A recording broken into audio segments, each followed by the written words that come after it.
യേശുക്രിസ്തുവിൻ്റെ പരിശുദ്ധമായ നാമം മഹത്വപ്പെടുമാറാകട്ടെ.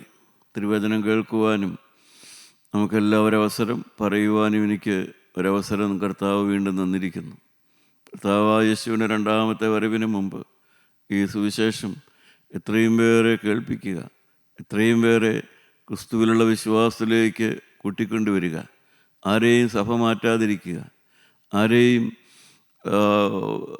കക്ഷി പക്ഷം മാറ്റി ഭിന്നതയുണ്ടാക്കാതിരിക്കുക, നിൽക്കുന്ന സഭയിൽ തന്നെ ഉറച്ചു നിൽക്കുക, സുവിശേഷത്തിന് വേണ്ടി പണം പിരിക്കാതിരിക്കുക.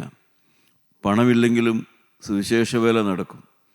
ഇതെന്നെ പഠിപ്പിച്ചത് എൻ്റെ ഗുരുവായിരുന്ന പ്രിയപ്പെട്ട ഹൊനാൻ സാറാണ്. എന്നാൽ വിശുദ്ധന്മാരില്ലെങ്കിൽ ദൈവവേല നടക്കുകയില്ല.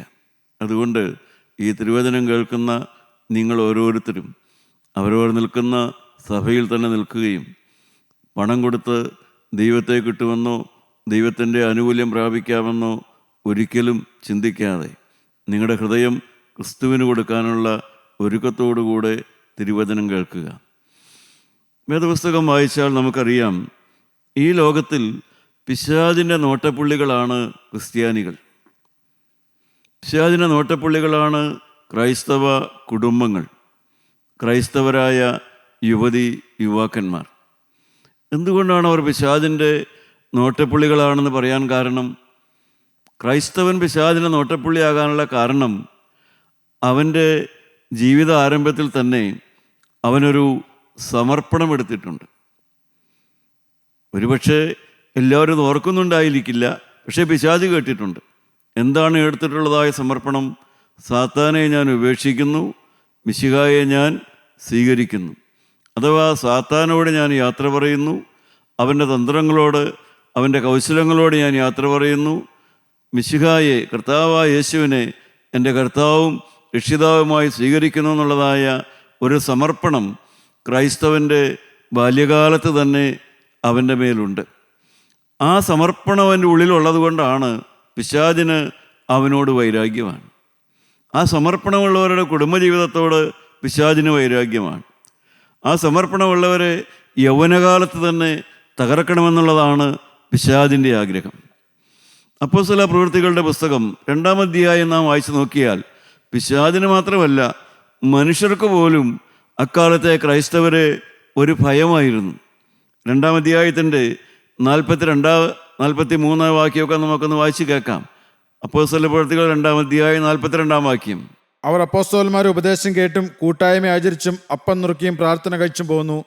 അവർ എന്നുവെച്ചാൽ ആ കാലത്തെ ക്രിസ്ത്യാനികളായിരുന്നവർ എല്ലാവരും ദേവാലയത്തോടും ദേവാലയത്തിലെ പെരുന്നാളിനോടും ആചാരങ്ങളോടും അവിടുത്തെ യാഗങ്ങളോടും എല്ലാം കുത്തിമറിഞ്ഞങ്ങനെ അനുഷ്ഠാനപരമായ ഒരു ജീവിതം നയിച്ചുകൊണ്ട് പോകുന്ന ആ കാലത്ത് അക്കാലത്ത് ക്രിസ്ത്യാനികളായിരുന്ന ആളുകൾ എന്താണ് ചെയ്യാൻ തുടങ്ങിയത്?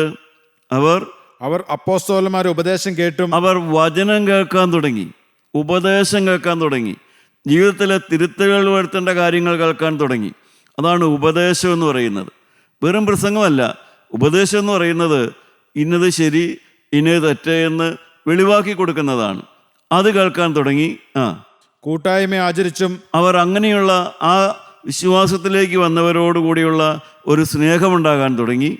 അപ്പം നുറുക്കിയും പ്രാർത്ഥന കഴിച്ചും പോന്നു. പ്രാർത്ഥിക്കാൻ തുടങ്ങി, തന്നെത്താനെ പ്രാർത്ഥിക്കാൻ തുടങ്ങി. ദേവാലയത്തിൽ തന്നെത്താൻ പ്രാർത്ഥനയില്ല. ദേവാലയത്തിൽ പ്രാർത്ഥന കേൾക്കലാണ് പ്രധാനമായിട്ടുള്ളത്. ഇവിടെ ഇതാ അവർ തന്നെത്താൻ പ്രാർത്ഥിക്കാൻ തുടങ്ങി, അവർ ദൈവവചനം കേൾക്കാൻ തുടങ്ങി. അങ്ങനെയുള്ള കാര്യങ്ങളിലേക്ക് വന്നപ്പോൾ അടുത്ത വാക്യം നമുക്ക് വായിച്ചാൽ കാണാം. അടുത്ത വാക്യം എന്താണ്? 43-ാമത്തെ വാക്യം. എല്ലാവർക്കും ഭയമായി, അപ്പോസ്തലന്മാരാൽ ഏറിയ അത്ഭുതങ്ങളും അടയാളങ്ങളും നടന്നു. എല്ലാവർക്കും ഭയമായി. പ്രിയപ്പെട്ടവരെ, പ്രാർത്ഥിക്കുന്നതായ കൂട്ടത്തേക്ക് എന്തുകൊണ്ടാണ് ക്രിസ്ത്യാനികളെ ഭയമായി? അവരുടെ ആറ്റം ബോംബ് ഉണ്ടായതുകൊണ്ടല്ല, കടാരി ഉണ്ടായതുകൊണ്ടല്ല, അവരുടെ കയ്യിൽ AK-47 തോക്കുണ്ടായതുകൊണ്ടല്ല, അവരുടെ കയ്യിൽ വേറെ ഏതെങ്കിലും അക്രമകാരികളായ എന്തെങ്കിലും ആയുധങ്ങളോ അവർ അക്രമകാരികളോ ആയതുകൊണ്ടല്ല, അവരെക്കുറിച്ച് ഭയമായി. അതിൻ്റെ കാരണം താഴത്തേക്ക് വായിച്ചാൽ നമുക്ക് പിന്നെയും മനസ്സിലാകും. താഴത്തേക്ക് നമുക്ക് 2-3 വാക്യം കൂടെ വായിക്കാം. വിശ്വസിച്ചവർ എല്ലാവരും ഒരുമിച്ചിരുന്ന് സകലവും പൊതുവക എണ്ണുകയും ജന്മഭൂമികളും വസ്തുക്കളും വിറ്റ് അവനവന് ആവശ്യമുള്ളതുപോലെ എല്ലാവർക്കും പങ്കിടുകയും. പണത്തോടുള്ള ആകർഷണം പോയി. അതെല്ലാം മനുഷ്യന് ഭയം ഉണ്ടാക്കുന്നു. കാരണം പണവും അതുപോട്ടെ, സമ്പത്തുകളുടെ അപഹാരവും സന്തോഷത്തോടെ സഹിച്ചു എന്ന എബ്രായലേഖനത്തിൽ പറയുന്ന പോലെ ആളുകൾ ആ പണം പണം പണം ഇത്രയും പണമുണ്ടാക്കുക, പണം സ്വരൂപിക്കുക, ആ ആഗ്രഹം മനുഷ്യൻ്റെ ഹൃദയത്തിൽ നിന്ന് തന്നെ അങ്ങ് മാറി. അത് ഉപേക്ഷിക്കാൻ തയ്യാറായി. അത് പൊതുവക എന്ന് എണ്ണാൻ തുടങ്ങി. അതെനിക്ക് ആവശ്യത്തിന് മതിയെന്ന് വയ്ക്കാൻ തുടങ്ങി. ധാരാളം ഉണ്ടായിരുന്നവൻ പോലും എനിക്ക് ആവശ്യത്തിന് മതിയെന്ന് തന്നെത്താൻ തീരുമാനിക്കാൻ തുടങ്ങി. അടുത്ത വാക്യം താഴത്തേക്ക് വായിക്കാം, 45-ാമത്തെ വാക്യം. ഒരുമനപ്പെട്ട ദിനംപ്രതി ദൈവാലയത്തിൽ കൂടി വരികയും വീട്ടിൽ അപ്പം നുറുക്കിക്കൊണ്ട് ഉല്ലാസവും ഹൃദയപരമാർത്ഥയും കൊണ്ട് ഭക്ഷണം കഴിക്കുകയും ദൈവത്തെ സ്തുതിക്കുകയും സകല ജനത്തിൻ്റെയും കൃപ അനുഭവിക്കുകയും ചെയ്തു. ദൈവത്തിന് സ്തോത്രം. ആകെ തന്നെത്താൻ ദിവസം തോറുമുള്ള പ്രാർത്ഥന തുടങ്ങി. ദിനംതോറും പ്രാർത്ഥിക്കുന്ന അനുഭവം, ദൈവത്തെ സ്തുതിക്കുന്ന അനുഭവം. ദേവാലയത്തിലെ സ്തുതി എന്ന് കേട്ടിട്ടുള്ളൂ. ഇതാ സ്വന്തം ഭവനത്തിൽ ദൈവത്തെ സ്തുതിക്കുന്ന അനുഭവം. മാത്രമല്ല, തമ്മിൽ വലിയൊരു സ്നേഹം. പ്രിയപ്പെട്ടവരെ, ഇതെല്ലാം കണ്ടപ്പോൾ ജനത്തിന് ഭയമായി, ക്രിസ്ത്യാനികളെ പേടിയായി അക്കാലത്ത്. മാത്രമല്ല, 4-ാം അധ്യായം 33-ാം വാക്യം, 4-33 വായിക്കാം. അപ്പോസ്തലന്മാർ മഹാശക്തിയോടെ കർത്താവായ യേശുവിന്റെ പുനരുദ്ധാനത്തിന് സാക്ഷ്യം പറഞ്ഞു വന്നു. കർത്താവായ യേശു ക്രിസ്തു ഉദ്ധരിച്ചു. അവൻ മരിച്ചവരിൽ നിന്ന് എഴുന്നേറ്റു. യേശു ജീവിക്കുന്നുണ്ട്. യേശു മരിച്ചവനാണ്, പക്ഷേ മരണത്തെ ജയിച്ച യേശു ഉയർത്തെഴുന്നേറ്റവനാണ്. യേശു ക്രിസ്തു ഉയർത്തെഴുന്നേറ്റ് ജീവിക്കുന്നുവെന്ന് നല്ല ധൈര്യമായിട്ട് പറയുന്നതായ ആളുകളെ കണ്ടു. വിശ്വസിക്കുന്നതായ ജനസമൂഹത്തെ കണ്ടു. ഒരുമിച്ച് പ്രാർത്ഥിക്കുന്നവരെ കണ്ടു. ദൈവത്തെ സ്തുതിക്കുന്നവരെ കണ്ടു. അപ്പോൾ അനേകർക്ക് ഭയമായി തീർന്നത്. അനേകരവരോട് ചേർന്നില്ല എന്ന് വേറെ ഭാഗത്ത് കാണാം. ദൈവത്തെ സ്തുതിക്കുന്നത് കേട്ടാൽ ജനത്തിന് ഭയം വരുമോ?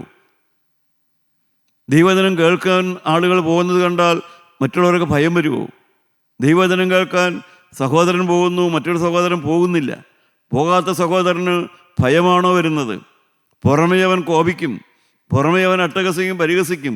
പക്ഷേ ഉള്ളിൻ്റെ ഉള്ളിൽ അവനൊരു ഭയമാണ് അവിടെ. സ്വന്തം കുടുംബത്തിൽ മക്കളും ഭാര്യയും എല്ലാം കൂടിയിരുന്ന് പ്രാർത്ഥിക്കുന്നു, വേദപുസ്തകം വായിക്കുന്നു, പാട്ടുപാടുന്നു, ദൈവത്തെ സ്തുതിക്കുന്നു. ഇതിനോട് ചേരാത്ത ഭർത്താവ് അത് പരിഹസിക്കുന്നുണ്ടായിരിക്കും. പക്ഷേ ഉള്ളിലൊരു ഭയമാണ്. പ്രിയപ്പെട്ടവരെ, എപ്പോഴും ഹൃദയത്തിൽ തീയുള്ള ക്രിസ്ത്യാനിയെ കാണുമ്പോൾ തീയില്ലാത്ത ക്രിസ്ത്യാനിക്ക് ഭയമാണുള്ളിൽ. പരിഹാസത്തിൻ്റെ വാക്കുകൾ പറയുന്നുണ്ടായിരിക്കും, നിന്ദിക്കുന്നുണ്ടായിരിക്കും, പുച്ഛിക്കുന്നൊക്കെ ഉണ്ടായിരിക്കും. പക്ഷേ അവൻ്റെ ഏകാന്തതയിൽ അവനൊരു ഭയം അനുഭവിക്കുന്നുണ്ട്. മറ്റുള്ളവരോട് പറയുമ്പോൾ അവൻ വീരവാദ്യം പറയുന്നുണ്ട്. പക്ഷേ അവനൊരു പ്രശ്നങ്ങളിലൂടെ പ്രയാസത്തിലൂടെ കടന്നു പോകുമ്പോൾ അവൻ്റെ ഉള്ളിൽ അവന് ഭയമാണ്. കാരണം എന്താണ്?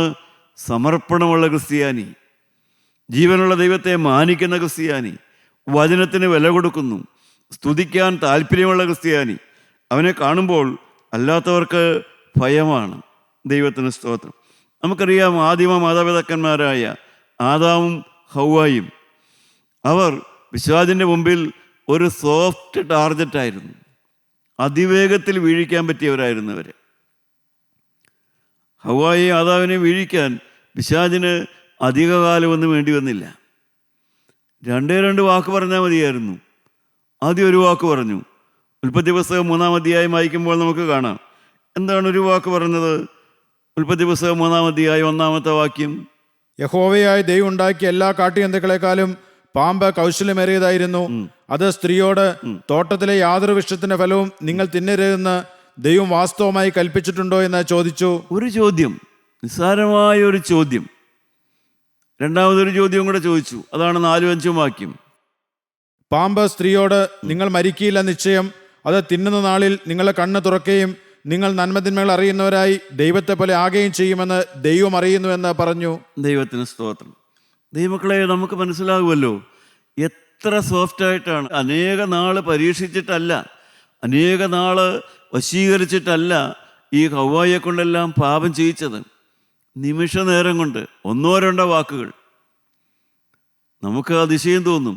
ഇത്രയേ ഉള്ളോ ഭക്തി എന്ന് പറയുന്നത്? ഒരു വാക്ക് പറഞ്ഞാൽ ഇത്രയേ ഉള്ളോ ഭക്തി എന്ന് പറയുന്നത്? ഇന്ന് നമുക്ക് അതിശയം തോന്നും.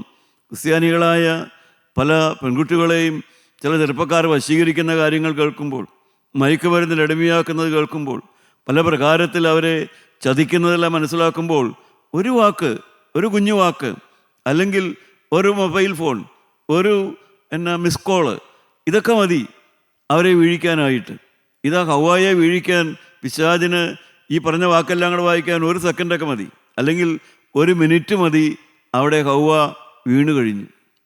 അറിഞ്ഞുകൊണ്ടല്ല, താൻ മുഖാന്തരം വലിയൊരു ദോഷം സംഭവിക്കുമെന്ന് അറിഞ്ഞുകൊണ്ടല്ല, മത്സരിച്ചല്ല ഹവ്വ പാപം ചെയ്യുന്നത്. മത്സരിച്ച് ചെയ്ത പാപമല്ല. അവിടെ പിശാചിൻ്റെ വശീകരണത്തിൽപ്പെട്ട് താനൊരു വാക്ക് പറഞ്ഞാൽ അതിന് ഇത്രയേറെ ദൂഷ്യഫലം ഉണ്ടാകുമെന്നൊന്നും ചിന്തിക്കുന്നില്ല. ആ ഒരു വാക്കിൻ്റെ മുമ്പിൽ അവിടെ അങ്ങ് വീണു പോവുകയാണ്. പിന്നീട് നാം കാണുന്നു, പിന്നീട് വരുന്നത് എന്താണ്? ഒന്നുകൂടെ പിശാച് ചോദിക്കുന്ന ചില ചോദ്യം കൂടെ. അപ്പോൾ ദൈവത്തിന് എന്നോട് സ്നേഹമുണ്ടോ? ഹവ്വായ്ക്കൊരു സംശയം. നിത്യനായ ദൈവം തന്നെ സ്നേഹിക്കുന്നുണ്ടോ എന്നൊരു സംശയം വരുന്നു. അതോടുകൂടെ ഹവ്വ ആ പിശാചിൻ്റെ ആ കെണിയിൽ പെട്ടുപോവുകയാണ്. ദുഷ്ടനായ പിശാച് അവരെ കെണിയിൽ പെടുത്തിക്കഴിഞ്ഞു. ദൈവമക്കളെ ഇത്രത്തോളം ഉള്ളൂ. കാരണം പിശാചിന് ഒരു കാര്യമുണ്ട്, ദൈവത്തിൻ്റെ ഹിതമെന്തെന്ന് അവർക്കറിയാം. നിത്യനായ ദൈവത്തിൻ്റെ ഹിതമെന്തെന്ന് ആദാമിനും ഹവ്വായ്ക്കും അറിയാം. അവർ ദൈവത്തിൻ്റെ വചനം കേട്ടിട്ടുണ്ട്. പക്ഷേ അങ്ങനെ ജീവിക്കുമെന്നുള്ളതായ ഒരു സമർപ്പണമെടുത്തിട്ടുണ്ടോ നാം വേദപുസ്തകം വായിച്ചാൽ മനസ്സിലാവില്ല. ഇന്നും ദൈവവചനം കേൾക്കുന്ന ധാരാളം പേരുണ്ട്. ദൈവവചനം കേൾക്കുന്ന ധാരാളം ഇടങ്ങളുണ്ട്. ദൈവവചനം പ്രസംഗിക്കുന്നവരുണ്ട്.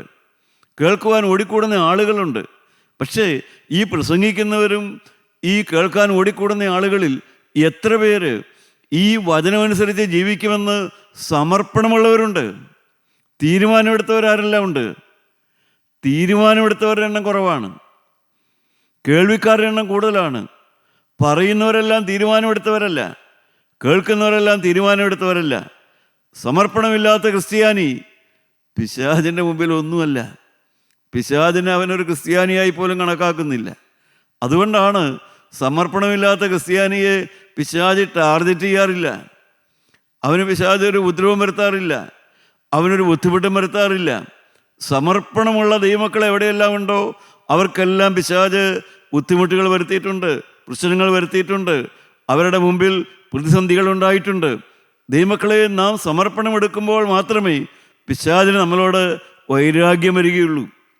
പ്രസംഗം കേൾക്കാൻ പോയതുകൊണ്ടോ പ്രസംഗിച്ചതുകൊണ്ടോ പിശാചിന് നമ്മളോട് പ്രത്യേക വൈരാഗ്യമൊന്നുമില്ല. എന്നാൽ ഞാൻ ജീവനുള്ള ദൈവത്തിൻ്റെ വചനപ്രകാരം ജീവിക്കും, ഞാൻ പാപം ചെയ്യുകയില്ല, ഞാൻ വെറുപ്പ് കാണിക്കില്ല, ഞാൻ പകരം വീട്ടുകയില്ല, ഞാൻ പ്രതികാരം ചെയ്യുകയില്ല, ഞാൻ വിനയപ്പെട്ട് നിൽക്കും, ഞാൻ സഹിച്ച് ജീവിക്കും. പ്രിയപ്പെട്ടവരെ, ആ സമർപ്പണം, വചനം കേട്ടുണ്ടാകുന്ന സമർപ്പണം ഉണ്ടാകുമ്പോൾ പിശാചിന് നമ്മളോട് വൈരാഗ്യം വരാൻ തുടങ്ങുകയാണ്. ദൈവത്തിന് സ്തോത്രം.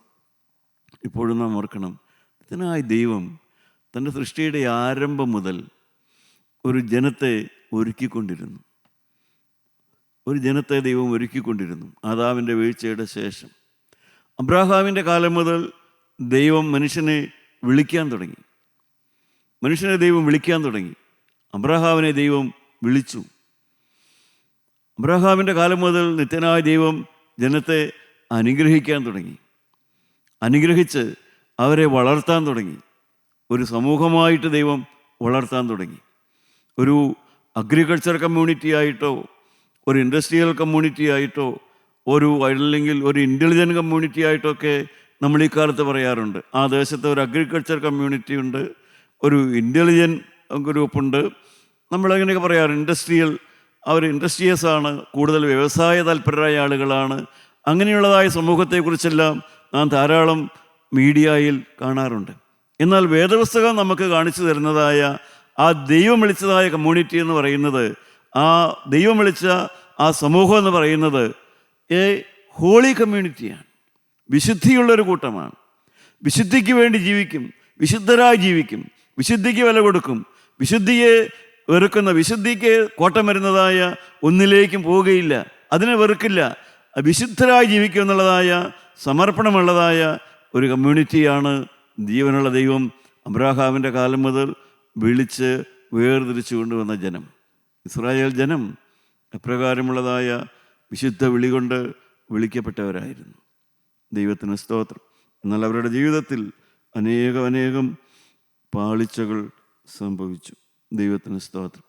അപ്പോസ്തലനായ പൗലോസ് കൊരിന്ത്യർക്ക് ലേഖനം എഴുതുമ്പോൾ 2 കൊരിന്ത്യ ലേഖനം 11-ാം അധ്യായത്തിൻ്റെ ആദ്യത്തെ 2 വാക്യങ്ങൾ നമുക്കൊന്ന് വായിച്ചു കേൾക്കാം. 2 കൊരിന്ത്യർ 11-ാം അധ്യായത്തിൻ്റെ ആദ്യത്തെ 2 വാക്യങ്ങൾ. നിങ്ങൾ എൻ്റെ പക്കൽ അസാരം ബുദ്ധിഹീനത പുറത്തുകൊണ്ടാൽ കൊള്ളാമായിരുന്നു. അതെ, നിങ്ങൾ എന്നെ പുറത്തു കൊള്ളുന്നുവല്ലോ. ഞാൻ നിങ്ങളെക്കുറിച്ച് ദൈവത്തിൻ്റെ എരിവോടെ എരിയുന്നു. ഞാൻ ക്രിസ്തു എന്ന ഏകപുരുഷന് നിങ്ങളെ നിർമ്മലകന്യയെ ഏൽപ്പിപ്പാൻ വിവാഹനിശ്ചയം ചെയ്തിരിക്കുന്നു.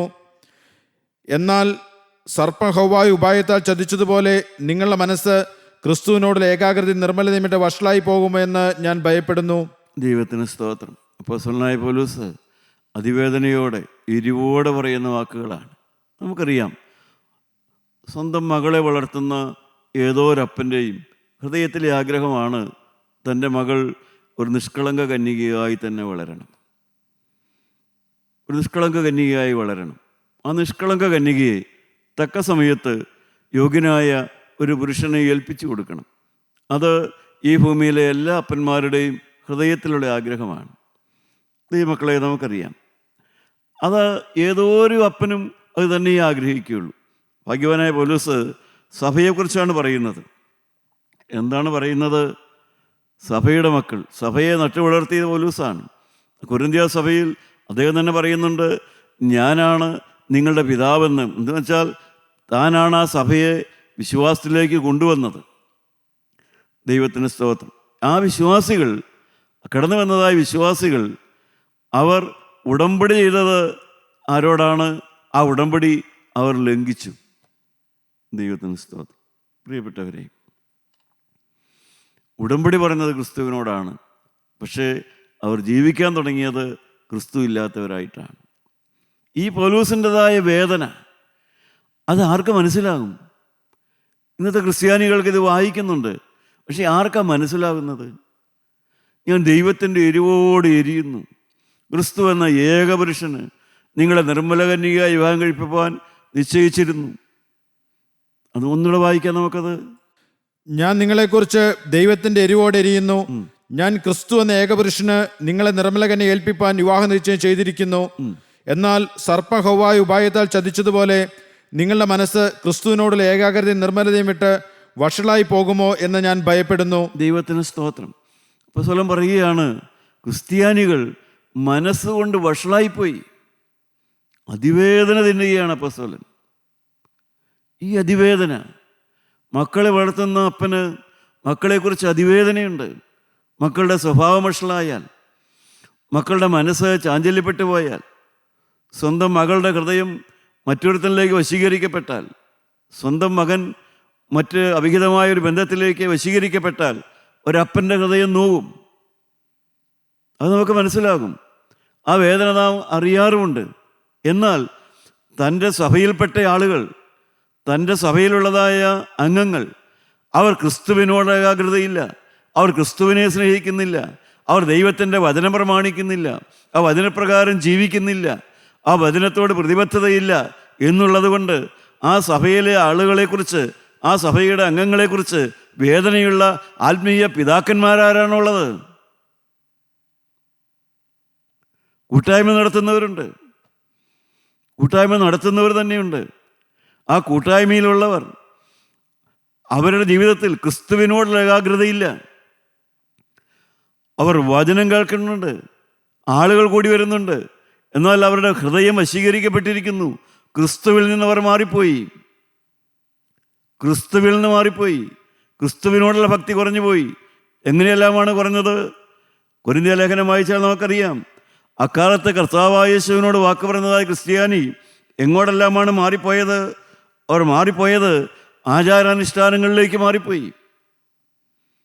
ആചാരങ്ങളുടെയും അനുഷ്ഠാനങ്ങളുടെയും ആ പഴയകാല ആ വീഴ്ചകളിലേക്ക് അവർ പോയി. അനുഷ്ഠാനങ്ങൾ മതി, ആചാരങ്ങൾ മതി, ചില ചടങ്ങുകൾ മതി. ഹൃദയം കൊണ്ട് ദൈവത്തെ സ്നേഹിക്കണ്ട. ഹൃദയം ക്രിസ്തുവിലാകണമെന്നില്ല. ആചാരങ്ങൾ കൊണ്ട്, അനുഷ്ഠാനങ്ങൾ കൊണ്ട് ആത്മീയമായ സർവ്വതും നേടാം. എല്ലാ നന്മകളും ആചാരങ്ങൾ വഴി കിട്ടും. അനുഷ്ഠാനങ്ങൾ നടത്തിയാൽ ദൈവത്തെ പ്രസാദിപ്പിക്കാം. നേർച്ച കാഴ്ചകൾ കൊടുത്താൽ ദൈവത്തിൽ നിന്ന് അനുഗ്രഹം പ്രാപിക്കാം. ഇങ്ങനെയുള്ളതായ ഒരു പോഷ്ക വിശ്വാസത്തിലേക്ക് അനേക ക്രൈസ്തവർ മാറിപ്പോയി. അപ്പോസ്തലൻ പറയുകയാണ്, പിന്നീട് എങ്ങനെയാണ് അവർ തെറ്റിപ്പോയത്? ആ ഒരു വിശ്വാസികളുടെ ഇടയിൽ അശുദ്ധിയുള്ളവർ, എന്നുവെച്ചാൽ പ്രകടമായി വേണ്ടാധീനമുള്ളവർ സഭയിലുണ്ടാകുന്നു.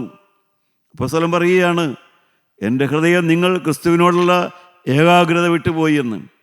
മാത്രമല്ല, തമ്മിൽ ഭിന്നതയുണ്ടായി, തമ്മിൽ പിണക്കമുണ്ടായി, തമ്മിൽ സ്നേഹമില്ലാതായി തീർന്നു. ദൈവത്തിന് സ്തോത്രം. സർവ്വലോകവും നേടി ആത്മാവിനെ കരുതിയില്ല എങ്കിൽ എന്ത് പ്രയോജനം? പ്രിയപ്പെട്ടവരെ, ഇന്ന് ആ വേദന അനുഭവിക്കുന്ന സഭാപിതാക്കന്മാരെയോ ആത്മീയ നേതാക്കന്മാരെയോ നമുക്ക് കാണാനില്ല എന്നുള്ളതാണ് ഇന്ന് ക്രൈസ്തവ ലോകത്ത് വന്നിരിക്കുന്ന ഏറ്റവും വലിയ ദാരിദ്ര്യം, അധപ്പതനം എന്ന് പറയുന്നത്. ഭാഗ്യവാനായ പൗലോസിനെ പോലെ, താൻ ജനിപ്പിച്ച ദൈവമക്കളെ പോലെ, താൻ ജനിപ്പിച്ച ദൈവമക്കൾ ക്രിസ്തുവിൽ നിന്ന് അകന്നുപോയി. സമൂഹമുണ്ട്, പള്ളിയുണ്ട്, ഇടവക്കാരുണ്ട്, കൂട്ടായ്മയുണ്ട്, അംഗങ്ങളുണ്ട്. പക്ഷേ എല്ലാം തമ്മിൽ സ്നേഹം കുറഞ്ഞുപോയി, ഭിന്നിച്ചുപോയി. പാപം ചെയ്യുന്നവർ കൂട്ടായ്മയിലുണ്ട്, പാപത്തിൽ പാപം വാഴുന്നവർ സഭയിലുണ്ട്, കൂട്ടായ്മയിലുണ്ട്. ഇതിനെല്ലാം കുറിച്ചുള്ളതായ വേദനയില്ലാത്തതായ ഒരവസ്ഥയാണ് അത്യന്തം വേദനാകരമായ ഒരു ക്രൈസ്തവ അധപ്പതനം എന്ന് പറയുന്നത്. ദൈവത്തിന് സ്തോത്രം. പ്രിയപ്പെട്ട ദൈവമക്കളെ, പിശാച് മനുഷ്യനെ ടാർഗറ്റ് ചെയ്യുന്നു. പിശാച് പിന്നെയും മനുഷ്യനെ വഞ്ചിക്കുന്ന മതമുണ്ട്. 2 കൊരിന്ത്യർ ലേഖനം 4-ാം അധ്യായം അതിൻ്റെ 3-4 വാക്യം നമുക്ക് വായിക്കാം. എന്നാൽ ഞങ്ങളുടെ സുവിശേഷം മറഞ്ഞിരിക്കുന്നുവെങ്കിൽ നശിച്ചു പോകുന്നവർക്കത്രേ മറഞ്ഞിരിക്കുന്നു. ദൈവപ്രതിമയായി ക്രിസ്തുവിൻ്റെ തേജസ്സുള്ള സുവിശേഷത്തിൻ്റെ പ്രകാശനം ശോഭിക്കാതിരിപ്പാൻ ഈ ലോകത്തിൻ്റെ ദൈവം അവിശ്വാസികളുടെ മനസ്സ് കുരുടാക്കി. ദൈവത്തിന് സ്തോത്രം. അവിടെ വേറൊരു വിധത്തിലാണ് പിശാച് പ്രവർത്തിക്കുന്നത്. പിശാച് അനേകരുടെ ഹൃദയത്തിൽ ഒരു ചിന്ത കൊടുക്കുകയാണ്. എന്താണ് ആ ചിന്ത? ദൈവത്തിൻ്റെ വചനം ഞങ്ങൾക്ക് മനസ്സിലാകുന്നില്ല. ഇന്ന് വലിയൊരു കൂട്ടം ആളുകൾ പറയുന്ന കാര്യമാണ്, വേദപുസ്തകം ഞങ്ങൾക്ക് മനസ്സിലാകുന്നില്ല, ഞങ്ങൾക്ക് വായിച്ചാൽ മനസ്സിലാകുന്നില്ല. പ്രിയപ്പെട്ടവരെ, ദൈവത്തിൻ്റെ വചനം വായിച്ചാൽ മനസ്സിലാകണമെങ്കിൽ എങ്ങനെ മനസ്സിലാകും? ജ്ഞാനികളോടുകൂടെ നടക്കുക, എന്നാൽ നീയും ജ്ഞാനിയാകും. ദൈവത്തിൻ്റെ വചനം സ്ഥാപിത താല്പര്യമില്ലാതെ, വേറെ യാതൊരു ഉദ്ദേശവുമില്ലാതെ ദൈവത്തിൻ്റെ വചനം, വിശുദ്ധമായ ദൈവത്തിൻ്റെ വചനം വിളമ്പുന്നിടത്ത് പോയി വചനം കേൾക്കണം. അല്ല, ദൈവത്തിൻ്റെ വചനം ഞങ്ങൾക്ക് മനസ്സിലാകുന്നില്ല എന്ന് പറഞ്ഞുകൊണ്ട് കർത്താവിൽ നിന്ന് അകന്നു പോകുന്ന ധാരാളം പേരുണ്ട്. അവർക്ക് ആകെ പറയാനുള്ള എത്രയേ ഉള്ളൂ, ഞങ്ങൾക്ക് വായിച്ചിട്ട് മനസ്സിലാവണില്ല, ഞങ്ങൾക്ക് കേട്ടിട്ട് മനസ്സിലാകുന്നില്ല. പ്രിയപ്പെട്ടവർ, എല്ലാവർക്കും മനസ്സിലാകുന്ന രീതിയിലാണ് ദൈവം എഴുതിയിട്ടുള്ളത്. എന്നാൽ അത് മനസ്സിലാക്കുന്നിടത്ത് പോകണം. വിശ്വാസം അത് കേൾവിയാലും ക്രിസ്തുവിൻ്റെ വചനത്താലും വരുന്നു എന്ന് പറയുന്നു. ദൈവത്തിൻ്റെ സത്യവചനം ഉള്ളിടത്ത് പോയി ദൈവവചനം കേട്ടാലേ അത് മനസ്സിലാവുകയുള്ളൂ. അവിടെ പോകാതെ പിശാച് തടയുന്നു. എന്നിട്ട് പറയുന്നു ഞങ്ങൾക്ക് മനസ്സിലാകുന്നില്ല. പിന്നീട് കാര്യം എന്താണ്? 4-ാമത്തെ വാക്യം, ദൈവപ്രതിമയായ ക്രിസ്തുവിൻ്റെ തേജസ്സുള്ള സുവിശേഷന്റെ പ്രകാശനം ശോഭിക്കാതിരിപ്പാൻ ഈ ലോകത്തിന്റെ ദൈവം അവിശ്വാസികളുടെ മനസ്സ് കുരുടാക്കി. ദൈവത്തിന് സ്തോത്രം. പ്രിയപ്പെട്ടവരെ, ജീവനുള്ള ദൈവം ഓരോ മനുഷ്യൻ്റെയും, എൻ്റെ ഹൃദയത്തിലേക്കും നിങ്ങളുടെ ഹൃദയത്തിലേക്കും, എൻ്റെ ചിന്തയും നിങ്ങളുടെ ചിന്തയുമെല്ലാം ദൈവത്തിൻ്റെ വചനം മനസ്സിലാക്കാനുള്ളതായ വെളിവും വെളിച്ചവും എല്ലാവരുടെയും ബുദ്ധിയിൽ ദൈവം തന്നിട്ടുണ്ട്. ദൈവം ആ ബുദ്ധി കൊടുക്കാതെ ആരെയും ജനിപ്പിച്ചിട്ടില്ല, സൃഷ്ടിച്ചിട്ടില്ല. പക്ഷേ പിശാച് അത് കുരുടാക്കുന്നു. പിശാച് ആ ചിന്ത കുരുടാക്കി കളയുന്നു. അങ്ങനെയാണ് ദൈവവചനം ഞാൻ കേൾക്കാൻ പോയാൽ എനിക്ക് നഷ്ടം വരും, എൻ്റെ സുഖം പോകും, എൻ്റെ സന്തോഷം പോകും, ഈ ലോകത്തിലെ എൻ്റെ കൂട്ടുകാർ പോകും, എൻ്റെ പരിചയക്കാർ, അവരോടുള്ളതായ ആ അഴകുഴ ജീവിതം, അങ്ങനെ ഒഴുക്കിനകത്ത് ഒഴുകുന്ന ജീവിതം, ഒരു പ്രിയപ്പെട്ടവരെ ഒരു സിൽക്കി ക്രിസ്ത്യാനിറ്റി അനേകർ ആവശ്യപ്പെടുന്ന അതാണ്. അതെനിക്ക് നഷ്ടപ്പെടും. അതുകൊണ്ട് വചനം കേൾക്കണ്ട എന്നുള്ള ചിന്ത, ഇതെല്ലാമാണ് പിശാച് ഉപയോഗിക്കുന്നതായ തന്ത്രങ്ങൾ. എൻ്റെ പ്രിയപ്പെട്ട സഹോദരങ്ങളെ, ജീവിതത്തിൻ്റെ ശരിയായ വഴിയിലേക്ക് പോകാൻ നമുക്കൊന്നേ ഉള്ളൂ, നമ്മുടെ തലകളെ നമുക്ക് വണക്കാം. നാം യഥാർത്ഥത്തിൽ പിശാചിൻ്റെ കെണിയിൽപ്പെട്ടവരാണോ? പിശാച് നമ്മളെ വശീകരിച്ച് കളഞ്ഞോ? നാം ചടങ്ങുകളിൽ കുടുങ്ങിയോ? നാം പാരമ്പര്യത്തിൻ്റെ പെരുന്നാളുകളിൽ കുടുങ്ങിപ്പോയോ? നാം ക്രിസ്തുവിൻ്റെ വചനം കേൾക്കാൻ താല്പര്യമുള്ളവരാണോ? അതോ എനിക്ക് മനസ്സിലാകുന്നില്ല എന്ന് പറഞ്ഞ് നാം മാറിപ്പോകുന്നവരാണോ? പ്രിയപ്പെട്ടവരെ, ക്രൂശിലേക്ക് നോക്കാം. അവിടുന്ന് ആശ്വാസം വരട്ടെ, അവിടുന്ന് സമാധാനം വരട്ടെ, അവിടുന്ന് സ്വർഗീയ കാറ്റടിക്കട്ടെ, അവിടുന്ന് പ്രകാശം വരട്ടെ. നിങ്ങളുടെ ഹൃദയത്തിലേക്ക് ആ സ്വർഗീയ പ്രകാശം വരട്ടെ. സാത്താൻ്റെ ബന്ധനത്തിൽ നിന്ന് വിടുതൽ പ്രാപിക്കുക. സാത്താൻ നിങ്ങളെ ചതിച്ചിടത്തുനിന്ന് മോചനം പ്രാപിക്കുക. എൻ്റെ പ്രിയപ്പെട്ടവരെ, നമുക്ക് പ്രാർത്ഥിക്കാം. കാരുണ്യവാനേ, ക്രൂശിൽ ഞങ്ങൾക്ക് വേണ്ടി ജീവൻ തന്നവനായ യേശുവേ, ക്രൂശിലെ രക്തം കൊണ്ട് ഞങ്ങളെ മുദ്രയിട്ടവനായ യേശുവേ, ആ സ്വർഗീയ പ്രകാശം ഞങ്ങളുടെ ഹൃദയത്തിലേക്ക് തരണമേ. നിൻ്റെ സൂര്യനിനി അസ്തമിക്കില്ല എന്ന് പറഞ്ഞ ആ വാഗ്ദത്ത വചനപ്രകാരം ഈ വചനം കേൾക്കുന്നവരുടെ ഹൃദയത്തിൽ ആ ഉദയസൂര്യൻ ഉദിക്കുമാറാകണമേ. സുവിശേഷത്തിൻ്റെ വചനത്താൽ ആ രക്ഷയുടെ അനുഭവത്തിലേക്ക് വരണമേ. ഹൃദയത്തിൽ സമാധാനവും സന്തോഷവും കൊണ്ട് അവരെ നിറയ്ക്കണമേ. യേശു മൂലം പ്രാർത്ഥിക്കുന്നു. കൃപയോടെ കേട്ട് ഉത്തരം തരുമാറാകണമേ. ആമീൻ.